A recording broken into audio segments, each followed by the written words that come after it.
Hello दोस्तों, मैं यूसुफ और हम पढ़ने जा रहे हैं इलेक्ट्रिकल इंजीनियरिंग ड्राइंग फर्स्ट। और उसमें हमारा पहला चैप्टर है इलेक्ट्रिकल सिंबल एंड डायग्राम, वैद्युत प्रतीक एवं आरेख। दोस्तों, इसके अंदर जो हम डायग्राम बनाते हैं हम ड्राइंग में, उस डायग्राम के लिए हमें सिंबल्स की ज़रूरत होती है। उन सिंबल्स को अलग अलग नाम से भी जाना जाता है। जो हर चीज़ के हमारे अलग अलग सिंबल्स होते हैं, जैसे बल्ब का सिंबल अलग होता है, वायरिंग का सिंबल और स्विच बोर्ड का सिंबल अलग हो गया, एमसीबी बॉक्स का सिंबल अलग हो गया है। और बहुत सारे प्रतीक होते हैं हमारे, जो हम इंजीनियरिंग ड्राइंग बनाते समय जब हम किसी का डिज़ाइन करते हैं, किसी भी इंडस्ट्री में, मकान में या कहीं पे भी कोई जब ड्राइंग बनाते हैं तो उसके लिए हमें प्रतीकों की ज़रूरत होती है। और प्रतीकों को हम इसलिए यूज़ करते हैं, वो एक एज अ शॉर्ट हैंड है वो, क्योंकि हम हर शब्द को वहाँ पे लिख नहीं सकते, इसलिए एक सिंबल बना के उसको दिखा दिया जाता है कि हमारे यहाँ पे ये इक्विपमेंट आना है, यहाँ पे ये इक्विपमेंट आना है। तो इसलिए हमारे सिंबल्स हमें याद होने बहुत ज़रूरी है। जब आगे हम ड्राइंग पढ़ते हैं तो उसमें ज़्यादातर हम जो भी सिंबल्स पढ़ेंगे वो वहाँ पे यूज़ होंगे। तो इन सिंबल्स को याद रखना ज़रूरी है, आगे ड्राइंग में हमारे काम आएंगे। जो हमारी ड्राइंग फर्स्ट के अंदर भी है इसका यूज़, और ड्राइंग सेकंड में भी इसका यूज़ है। तो पहला देखो, इसमें जैसे कि दे रखा है सामान्य वायरिंग। ये सामान्य वायरिंग यानी जनरल वायरिंग हमारी, ये तो सबको याद हो जाएगी आसानी से कि सिंपल एक सीधी लाइन होती है, ये सामान्य वायरिंग होती है। और दूसरा सतह पर वायरिंग, मान लीजिए ये कोई सतह है और इसके ऊपर से ये वायरिंग हमने कर दी है, तो इसको बोलते हैं सतह वायरिंग। इसको सिंबल्स में कैसे दिखाना है, सिंबल्स में दिखाएंगे ये इस तरह से, ये सतह के ऊपर वायरिंग हो गई। दूसरा दे रखा है इसमें सतह के नीचे वायरिंग, यानी वायरिंग अंडर सरफेस। तो वायरिंग अंडर सरफेस कैसे दिखाएंगे, इस तरह से कि कोई चीज़ हमारे ऊपर चली गई और ये उसके अंदर, मान लीजिए ये कोई दीवार है और इसके पीछे हम वायरिंग कर दें, इसके अंदर इसको काट के अंदर फिटिंग कर दें, तो उसको बोलते हैं अंडर वायरिंग सरफेस, यानी सरफेस के अंदर वायरिंग। सतह के ऊपर बाह्य नली, चौथा पॉइंट है हमारा कंड्यूट ऑन सरफेस, सतह के ऊपर बाहक नली। तो सतह के ऊपर कैसे दिखाएंगे इसको, ये सतह बना दिया, सतह के ऊपर दिखा दिया, जैसे ऊपर दिखा रहा था कि सतह वायरिंग यानी वायरिंग ऑन सरफेस। इसी तरह से सतह के ऊपर कंड्यूट, जिसको ओपन वायरिंग बोलते हैं। अधिकांश घरों में आपने देखा होगा कि बाहर बैटन वगैरह लगा के उसको बाहर की फिटिंग जो हमें आंखों से दिख जाती है वो सतह के ऊपर होती है, और जो नहीं दिखती है वो सतह के अंदर होती है, यानी कि सतह के अंडर। तो अब जैसे दूसरा कंड्यूट दिखा रखा है, ये अंडर कंड्यूट आजकल ये ज़्यादा प्रचलित हो रही है, अंदर वाली वायरिंग, सॉरी अंदर वाली फिटिंग।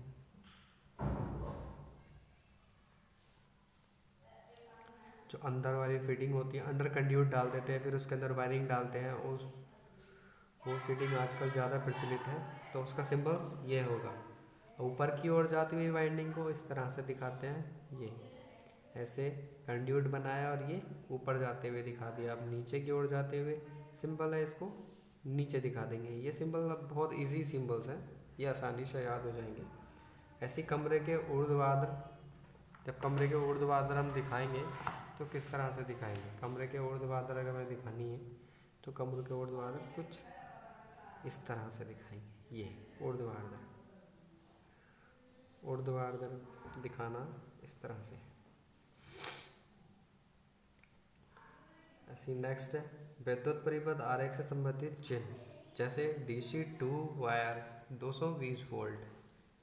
तो इसको दिखा देते हैं सिंपली, ये इस तरह से, ये DC का सिंबल होता है सीधा, और यहाँ पे 220 वोल्ट लिख दो, ये इस तरह से दिखाते हैं। और एक कहीं कहीं पे आपको ऐसे भी दिखेगा, डॉट डॉट लगे हुए, ऐसे ही सिंगल फेस एसी का सिंबल ये होता है, ये अल्टरनेट होता है ना हमारा, जिसमें फ्रिक्वेंसी होती है उसके लिए। ये 50 हर्ट्ज फ्रिक्वेंसी हमारे इंडिया की फ्रिक्वेंसी है। 230 वोल्ट सिंगल फेस के 230 वोल्ट होते हैं, उसमें न्यूट्रल ऐड होता है। ऐसे ही 3 फेस का दिखा रहा था, 3 phase AC, 3 AC and 50 hertz. ये 415 से 420 वोल्ट तक होते हैं, 450 तक भी होते हैं, पर ज़्यादातर हम इसे सिंबल्स में इसी तरह दिखाते हैं 415। विद न्यूट्रल दिखाना है तो 3 फेस 3N यानी 3 फेस N से neutral, AC 50 hertz, 415 volt.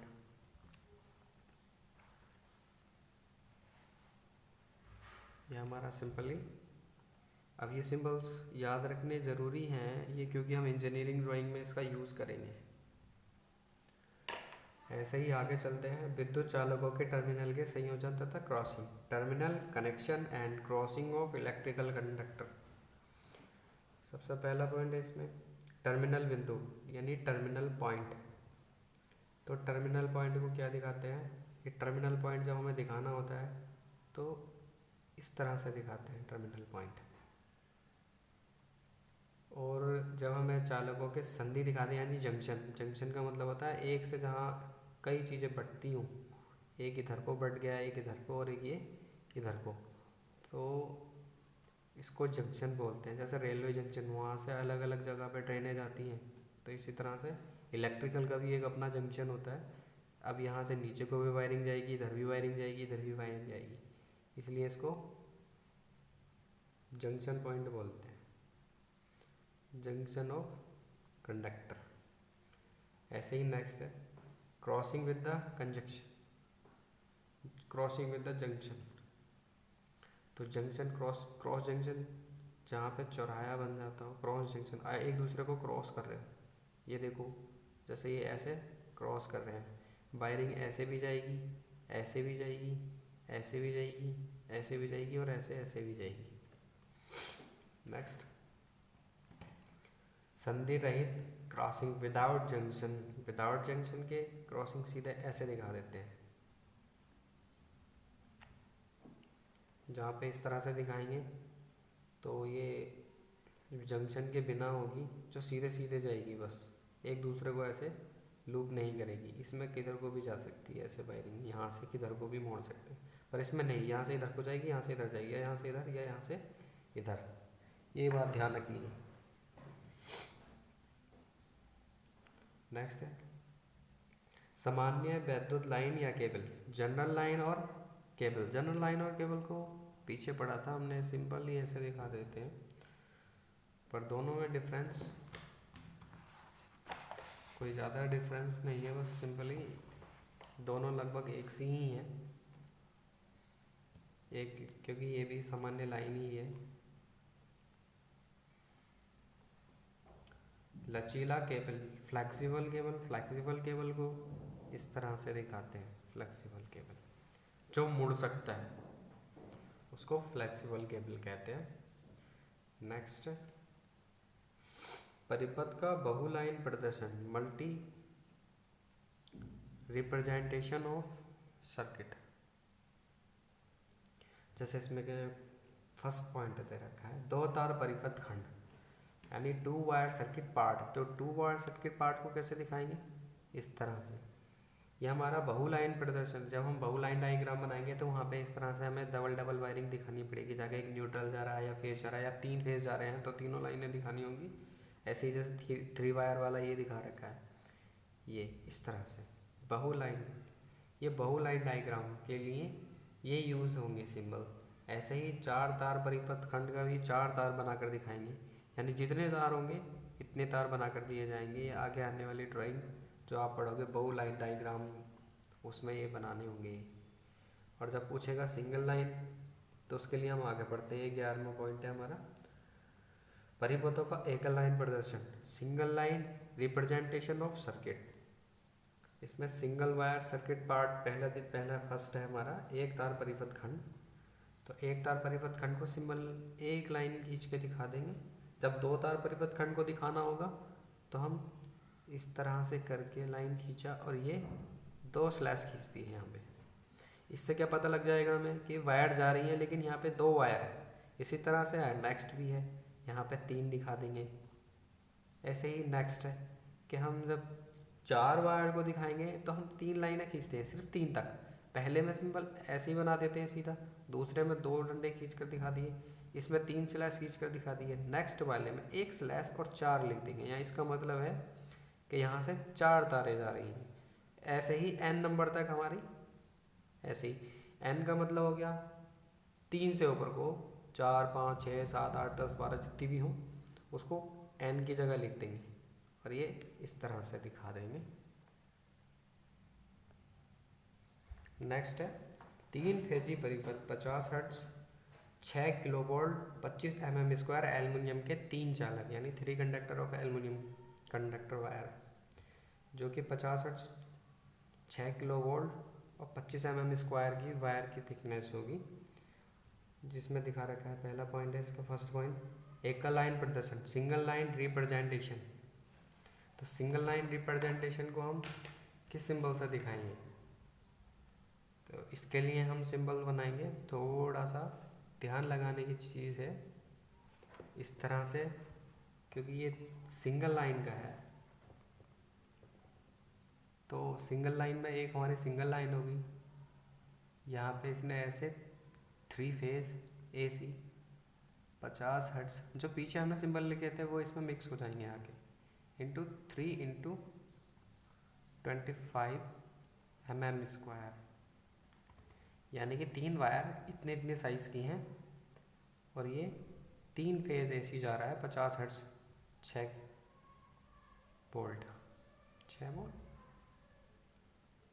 6 kilo volt.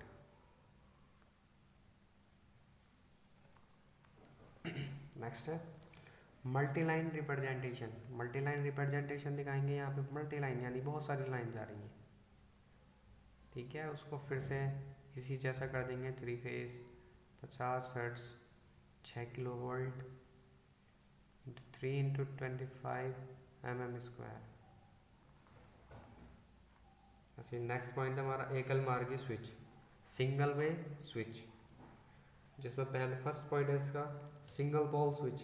पोल यानी कि पोल ध्रुवी स्विच, ध्रुवी को पोल ही बोलते हैं हम, ये आपने पढ़ा भी होगा। तो इसका सिंबल हम दिखाते हैं सिंगल पोल स्विच का, ये इस तरह से सिंगल पोल स्विच हो गया।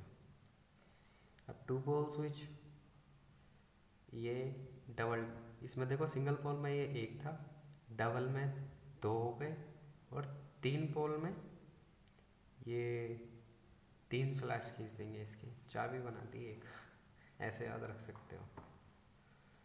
ऐसे ही द्विमार्गी स्विच है, 2 वे स्विच।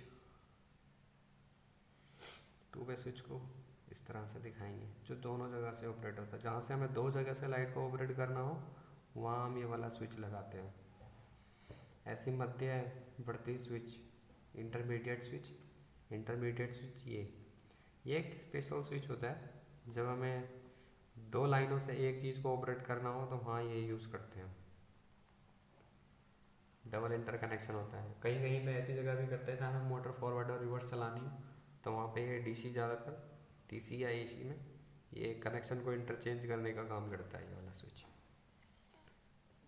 ऐसे बहुत multi position switch, multi position switch ये होता है, ये अलग अलग पोजीशन पे हम इसको पहुंचा सकते हैं, ये मल्टी पोजीशन स्विच होता है।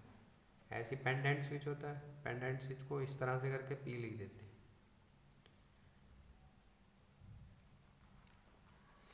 नेक्स्ट है सॉकेट आउटलेट। सॉकेट आउटलेट, तो ये सॉकेट हमारे होते हैं जहाँ हमें कोई अप्लाइंस, अलग से जो अप्लाइंस होते हैं हमारे बड़े फ्रिज, टीवी, कूलर ये वगैरह लगाने के लिए हमें जो सॉकेट की ज़रूरत होती है, जिसमें 2 टाइप्स के, वैसे तो बहुत टाइप के होते हैं लेकिन हम जनरली जो पढ़ते हैं वो यही, ज़्यादातर हमें यही पढ़ने को मिलते हैं, 5 एम्पियर और 15 एम्पियर के सॉकेट। तो 5 एम्पियर के सॉकेट का हम दिखाएंगे, 5 एम्पियर का सॉकेट दिखाने के लिए हमें ऐसे और ये लाइन खींच देंगे। ये हमारा 5 एम्पियर का सॉकेट हो गया। 15 एम्पियर सॉकेट के लिए एक सर्कल ये और एक ये इसके अंदर, और ये इस तरह से दिखा देंगे। और जैसे कि आगे दे रखा है स्विच सहित, तो इस स्विच सहित का मतलब है कि हमारे 5 एम्पियर के सॉकेट के साथ एक स्विच भी लगा होगा। इस स्विच का सिंबल इसके साथ ऐड कर देंगे। ऐसे ही 15 एम्पियर वाले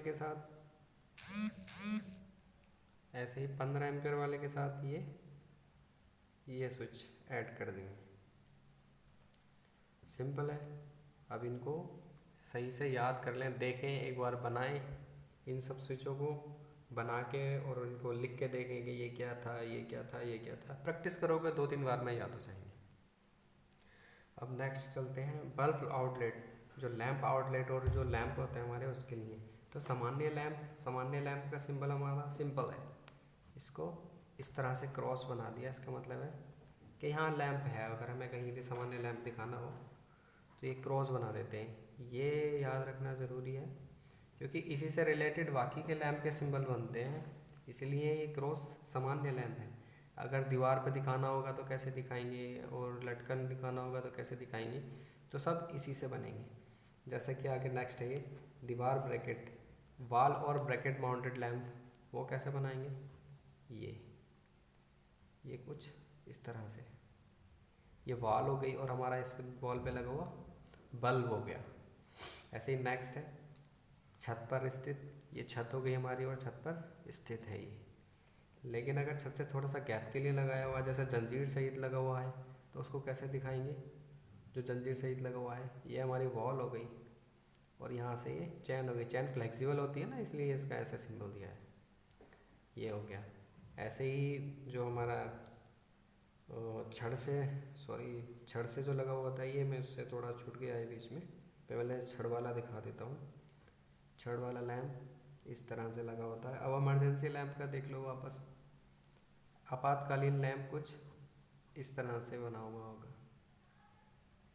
ये इमरजेंसी लैंप का सिंबल है। ये जहाँ भी हमें इमरजेंसी लैंप दिखाना होता है वो ऐसे बनाते हैं, ये इसका सिंबल।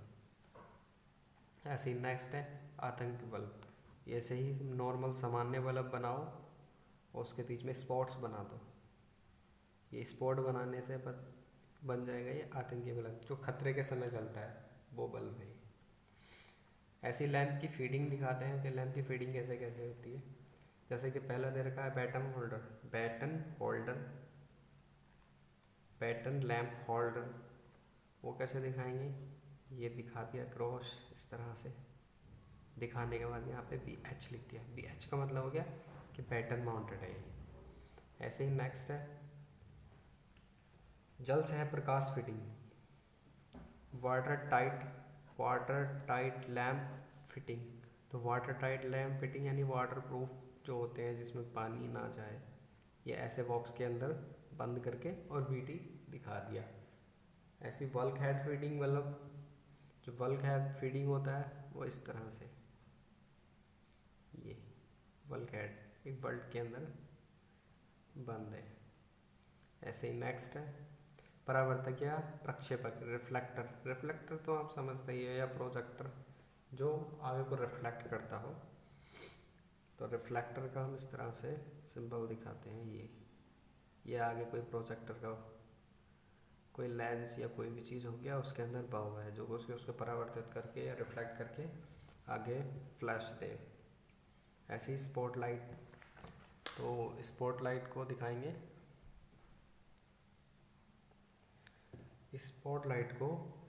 स्पॉटलाइट के लिए जो सिंबल है वो ये है,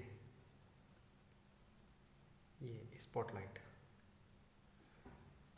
बिंदु प्रकाश यानी कि बिंदु के प्रकाश के रूप में जो प्रकाश देता है उसको बोलते हैं। ऐसी फ्लोर लैंप है। फ्लोर लैंप का सिंबल ये है जो रोशनी फैला कर देता है, फ्लोर लैंप। नेक्स्ट है 21 नंबर प्रतिद्वीप लैंप यानी फ्लोरोसेंट लैंप या ट्यूबलाइट। ये तो सभी ने देखी होगी, ये ट्यूबलाइट का सिंबल इस तरह से बनता है, जहाँ पे भी ट्यूबलाइट लिखा हुआ आएगा आपको ये सिंबल बनाना है। बल्ब का आपको पता ही है ये है, और बल्ब का तो आपको पता ही है ये है, और ट्यूबलाइट का ये सिंबल है। ऐसे ही नेक्स्ट है 22 नंबर, सामान्य वैद्युत उपसाधन, general electrical appliance. General electrical appliance का सिंबल ये होता है। जनरल अप्लायंस का मतलब ये हो गया कि जहाँ ये सिंबल बना देंगे वहाँ पे हम कुछ भी लगा सकते हैं। ज़्यादातर ये वाला सिंबल हमारा टीवी के लिए यूज़ होता है। ये सिंबल ज़्यादातर हम जहाँ पे हमें टीवी दिखाना होता है वहाँ इसको सिंबल को बना देते हैं। अधिकतर ड्राइंग्स में मैंने अभी तक यही देखा है। और भी अप्लायंस लगा सकते हैं, कोई भी चीज़ जो हमारे अदर्स अप्लायंस में आता हो, जिसके लिए कोई स्पेशल सिंबल अलग से ना हो, उसके लिए इसका यूज़ करते हैं। आई होप ये वीडियो आपको अच्छा लगा होगा, और इसमें कोई त्रुटि हो तो उसके लिए क्षमा चाहता हूँ। और इन सिंबल्स को एक बार सही से प्रैक्टिस करो, लिखो, उसके बाद सिंबल्स बना के देखो, फिर उसका रिवर्स एक बार सिंबल बनाओ, फिर उनका नाम लिख के देखो, तो आपको अच्छी प्रैक्टिस हो जाएगी। और इन सिंबलों का यूज़ ही हम जो ड्राइंग बनाने में करेंगे, जो भी हम ड्राइंग आगे बनाएंगे, इलेक्ट्रिकल ड्राइंग, उसमें इसका इस्तेमाल होगा सिंबल्स का। तो आगे अगले पार्ट में बाकी की सिंबल्स दिखा देंगे। अभी तक के लिए यही, धन्यवाद।